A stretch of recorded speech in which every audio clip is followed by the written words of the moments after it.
ஒரு தவறான ஏரியான்னு தெரியுது. அவன் குடிகார பைய, கஞ்சா அடிக்கிறவன், இந்த மாதிரி போதைப் பொருள் பண்றவன் வர்றான். அதே போல காசுக்காக தன் உடலில் இருக்கக்கூடியவங்களும் அங்கே வர்றாங்க. அப்படிங்கும் போது அந்த ஏரியாவுக்கு எதற்காக போகணும்?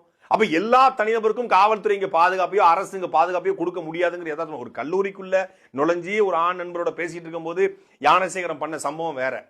அது உண்மையிலே கண்டிக்கத்தக்கது.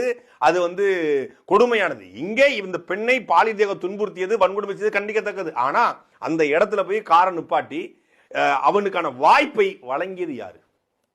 11 மணிக்கு அங்க போக வேண்டிய அவசியமே இல்லை. ஏர்போர்ட்டுக்கு முன்னாடி பரவாயில்ல, ஏர்போர்ட்டுக்கு பின்னாடி அது ஃபுல்லு தரிசு காடு. ஒரு என்ன சொல்றது, எந்த பக்கமும் எந்த மின் விளக்கும் இல்லை, எந்த சிசிடிவியும் இல்லை, ஆள் அரவமே இல்லை. அப்ப ஆள் அரவம் இல்லாத ஒரு சாலையில நின்று பேசியிருக்கலாம், ஏர்போர்ட் முன்னாடி பேசிக்கலாம். அப்ப அவனுக்கான வாய்ப்பை இந்த 2 பேரும் சேர்ந்து வழங்கியிருக்காங்க அப்படிங்கிறதான் யதார்த்தமான உண்மை. இனி இது எல்லாருக்குமான ஒரு பாடம். நீங்க பேசணும் அப்படின்னா சேஃபான இடத்துக்கு போங்க, இல்ல உங்க வீட்டுக்கு வரவே இல்லை அவங்க வீட்டுக்கு போங்க, அதான் சரியா இருக்கும். அதை விட்டுட்டு